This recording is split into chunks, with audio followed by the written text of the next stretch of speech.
Hello, everybody. Welcome back to the channel. This is the Daily Covered Caller, episode 2, Friday, July 5th. How was everyone's 4th of July? Hope everyone had a great 4th. All right. So I'm going to put the agenda right here instead of scrolling it across the bottom. I had a comment about, gosh darn it, Jackson.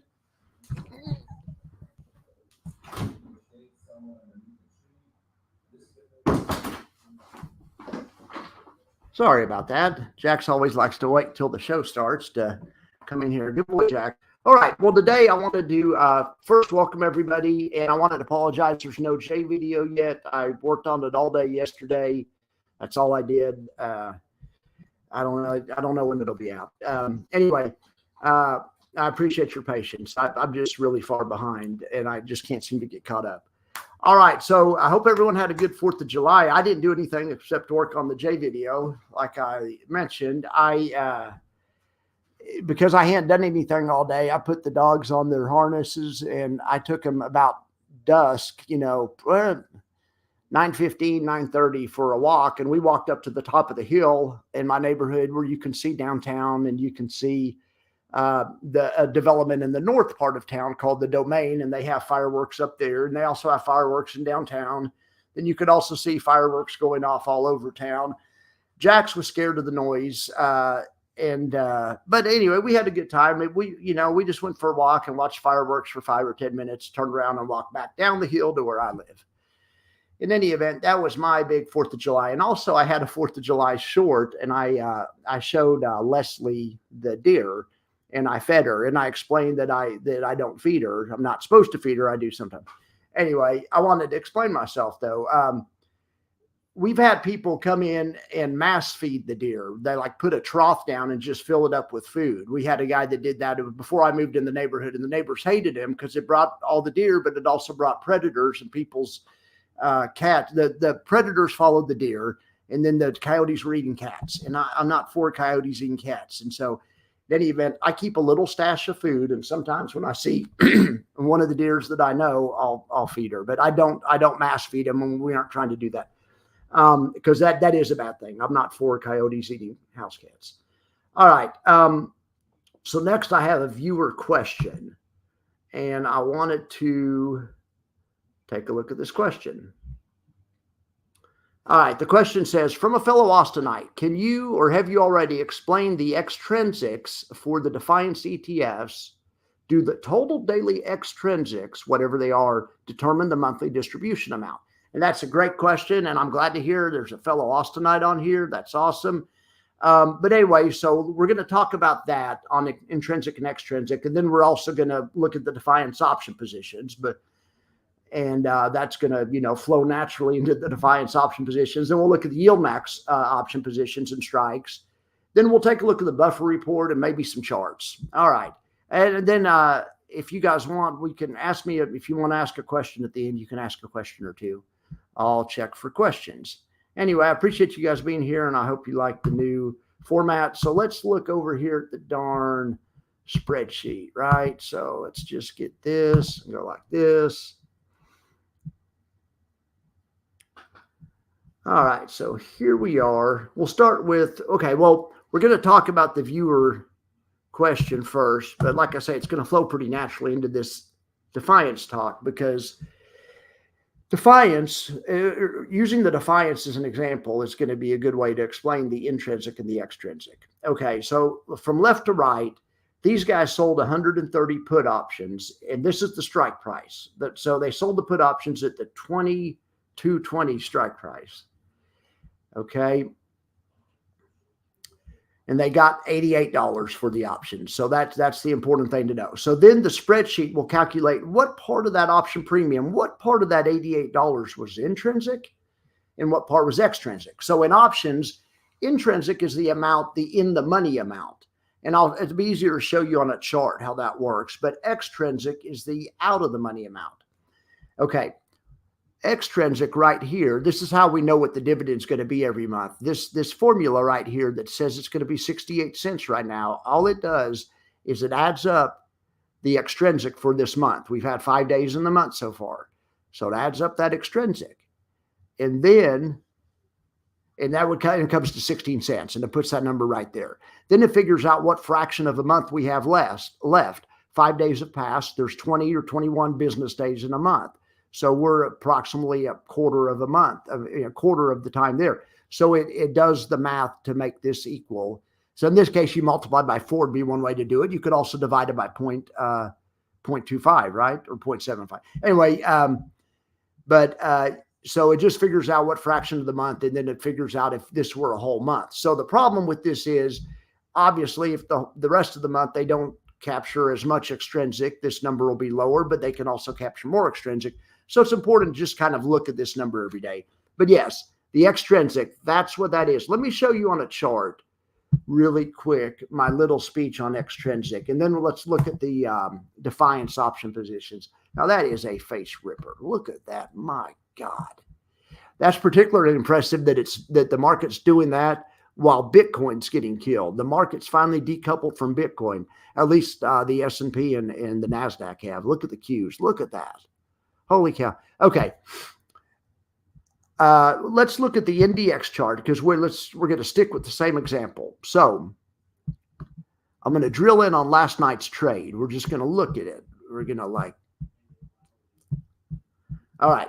Last night, the market was right here about 3 o'clock, and Jay and the guys, or it was 4 o'clock, on the East Coast, but they right at the end of the day, they decide what option to sell for the next day, which option to write. So the market's trading right there. So the market's trading about 20,185. I never thought the NASDAQ would be trading at 20,000, but anyway, market's trading at 20,185 or thereabouts.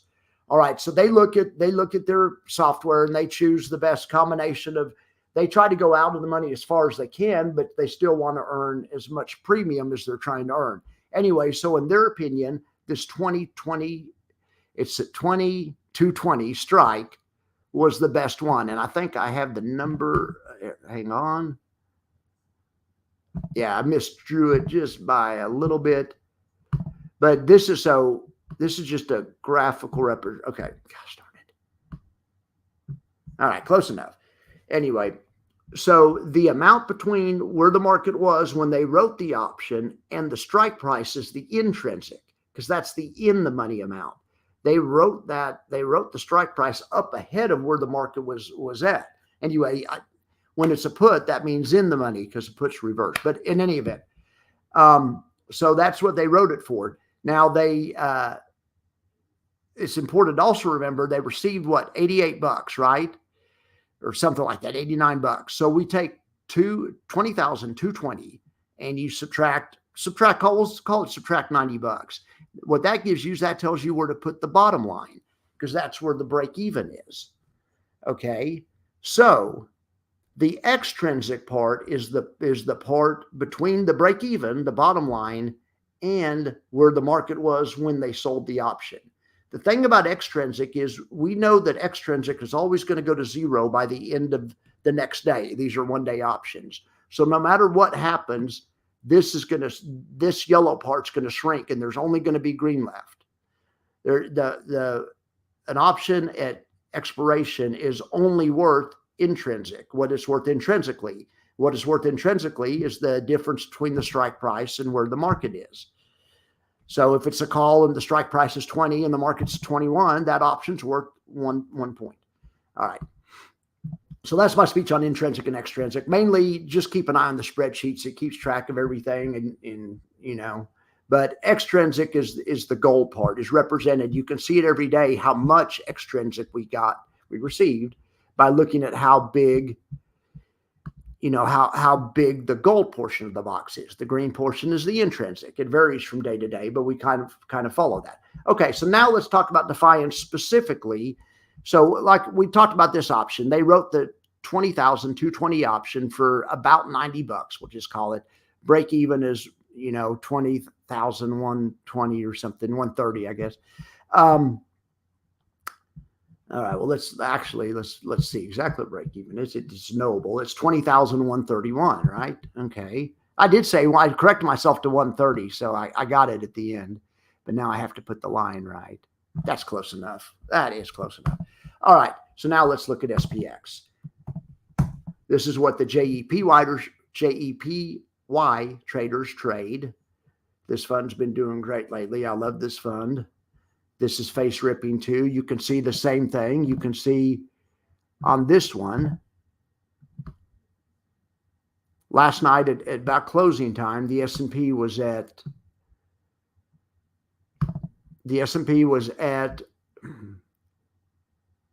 roughly 55.35, and then they wrote a 55.45 strike. So that's 10 points in the money. Well, that's the intrinsic amount is 10 points. The extrinsic amount is whatever's left over. Okay. So but once again, we can know it. We can go over here to the spreadsheet and it'll tell us what the extrinsic amount was. It'll tell us both in points and then in dollars. So on this one, the 55.45, the option was $18. So the intrinsic was 8, and the extrinsic was all that was left, that $10.24. Okay, well, these guys on intrinsic and extrinsic, their dividend estimate, distribution estimate's only at 40 cents. That is really bad. I'm going to check the math really quick and make sure that it caught the latest line in here. Yeah, 40 cents. Okay, so that's low right now. The month's early, so we'll see what happens. Now let's check out IWMY. This is a high yield fund that trades Russell 2000 options. They sell Russell 2000 puts. Today they sold 735 puts at the 2045 level. We'll call that $13. 13 minus 2045 is 2032, right? Okay, that's a break even. There's intrinsic and extrinsic. Now let's look at the distribution estimate. We have 55 cents on IWMY. And look, I have some of the old ones up here, December, January. It was more than $1. I don't have May's on there. May, I need to update this. It's something I forgot to do, something else I'm behind on. In any event, May was less than $1. Now we're, volatility is getting compressed. The more the market rips, it's a good news, bad news situation. It's great for the NAV of the fund, but it's bad for the ability to earn distributions. Okay, so let's see if IWMY, now this is the one that's not a full profit right now. The NASDAQ and SPX, which would be JEPY and triple QY, are both above their strike prices, so that's max profit. Unfortunately, not unfortunately. Hang on one second. All right. Unfortunately for these guys, they wrote the 2045 strike and the market's only at 2024. So that's like, what is that? 21 points in the money, right? Yeah, there it is. 21 points in the money. That means they were trying to make $900,000 if they could get this to finish out of the money. Since it's in the money, they're only at 536. And anyway, earnings per share for the month, they're 10 cents a share positive on the month. This dividend estimate, yes, is really bad. I don't know which one's worse. The JEPY at 40 cents is pretty light also, but the triple QI at 68 cents, that's obviously the best one, but that's still light compared to history, but not as light. So, all right, so now let's take a look over here at these yield max funds I follow. So by follow, I mean, basically we just pretty much look at the strike prices, but let's start with Tesla. Okay, well, let's see, what day is it? Another day, another blown out strike price, right? I mean, it's just kind of the way it goes. Wednesday, yeah, I mean, but they've come back since they're down from the open. It's the first time this thing's showing any signs of rest in a few days, since last Wednesday or something. It's just been pretty much up and away. All right, so they only have one strike right now, and that one goes into next week. They rolled that expires next Friday. So Crash, which is an inverse, a bearish Tesla covered put fund, these are the two strikes they have. Their strikes expire Friday, and that's why they stop here, and these other ones go into next week. So as crash rolls their strikes, or as these expire, they'll put new ones on for next week. They'll probably be like a 210 and a 220 or something. But whatever, whenever they do what they do, we'll put it on the chart and we'll track it. All right, so now let's get the bad news out of the way first. Let's look at Coinbase. Coinbase is bouncing. Mister's really in bad shape. All right, so Coinbase. This is the high yield fund's name is Coney. They have a two-strike ladder, and they aren't in any danger of getting blown out. There's still plenty of room for upside for people that have Coney, which is good. Let's look at Mister. The high yield fund name is Misty. They have a multiple strike ladder, 3 or 4 strikes out there. Anyway, this thing's been pulling back, and their options are going to expire worthless, which is great. Covered call strategies are 2-part strategies. There's the covered call part of it, and then you have to own the stock to do the covered call. That's what the covered call covers, is the stock. Well, stocks. Ideally, that's why everyone says if you could get a stock that neither goes up or down, or if it goes up kind of just, at a mellow rate. You can't go straight up. It can't do what Tesla's doing this week, But that's why the perfect ideal situation for covered calls is sideways markets, and markets that aren't particularly volatile. Problem is the covered call portion of the fund monetizes the volatility. So, all right, so that's Mr. and Misty. So let's look at old NVIDIA. This is NVIDIA. I call it NVIDIA because that's the name of the yield fund, NVIDIA. They have a massive ladder, and they'll probably put on another massive ladder next week. Now, I thought it was interesting. So NVIDIA started to try to take off again. So now those are all the yield max funds that Retire on Dividends covers. I just cover those, I guess, just because I watch his videos, so it's easy to put the strike prices up there. But I'm branching out, and eventually I maybe want to cover all the yield max funds. But for now, I've added AMD and AMZ. I like those companies, especially AMD, and AMZ. So let's take a look at old AMD. Now AMD's in the same business as NVIDIA, so that's why AMD's chart surprised me a little bit. AMD's ripping a lot harder than NVIDIA. Now, AMD has been down more. NVIDIA has been up so much the past year. AMD may just be playing catch up, or probably it's just playing catch up. In any event, they have a 3-strike ladder, and all their strikes are blown out. Okay, well, so that's bad news for the covered call portion of their portfolio, or not really bad news, but it's news. But the good thing is their NAV is going up. So, it's kind of a give and take on covered call strategies. All right, so let's see.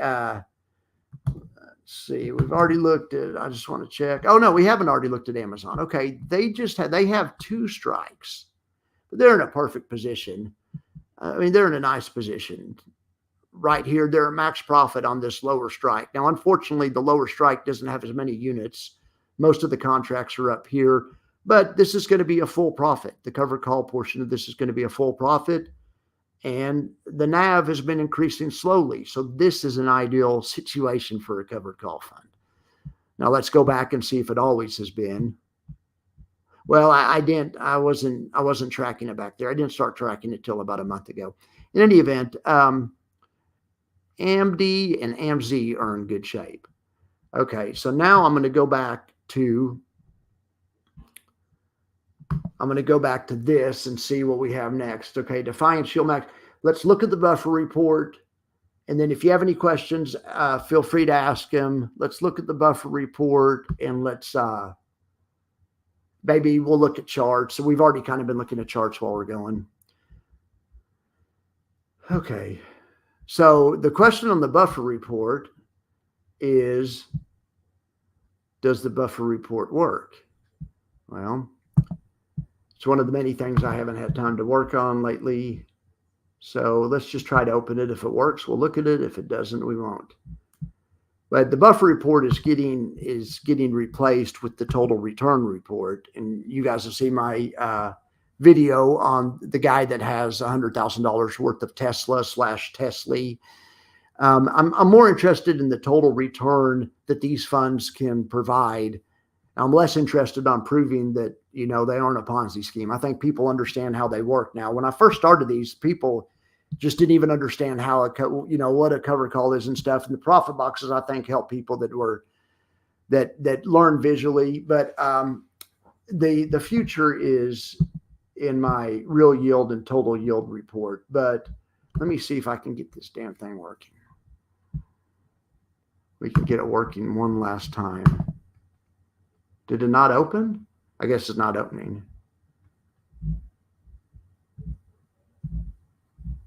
Huh. Okay. Well, it's par for the course. Okay. So ask me some questions and maybe we can look at some stock charts and then you guys can get out of here. Let's see. All right. So what do we have here? Well, how are you doing, Michael? It's good to see you. Good to see you. You've been playing any music this weekend? I didn't mention it, but I did. Oh my gosh. I had the guitar in my hand. So that's the thing. When I say I'm not getting any work done on the J video, it's partly my fault. So I like to have some, I'm a 57-year-old guy. I do like some free time, and I played the shit out of my guitar yesterday. I've been working on a country tune. I don't even like country, but the past couple of years, I've been learning how to chicken pick and play in major keys just because I want to be able to. It makes me mad that I can't play that style if I want to. So anyway, but I'm going to record it too. I have a good little country burner that just is a burner. And I've been playing the shit out of it yesterday. But so yeah, that has part of the reason with why I didn't get the J video done. Okay. Anyway, if anyone has any questions, feel free to ask them. Let's look at what's up the most and what's down the most, and then you guys can get out of here. Michael, thank you for being here. I'm going to try to do this at 11 o'clock every day. And maybe, hopefully I can get the content a little better at the same time. And hopefully people will start wanting to watch it on their lunch break. If nothing else, to check where the Defiance and Yield Max positions are. Maybe I should move that stuff at the first and then move the viewer question to the end. So I haven't really figured it out yet, but I'm open to suggestions. All right. So, AMD's up the most, then Google, then GME. I want to look at GME real quick.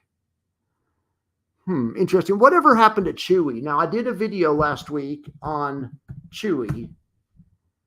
And I showed how to make a trade, but the trade didn't make money because Chewy didn't. It was a volatility trade, and Chewy never did take off like it was supposed to. So that's what we'll do for the last thing here. Well, let's look at that trade and see how that trade came out. I wanted to follow up on that, but it's not worth a video. So we'll go save trades, and then we'll go expired trades.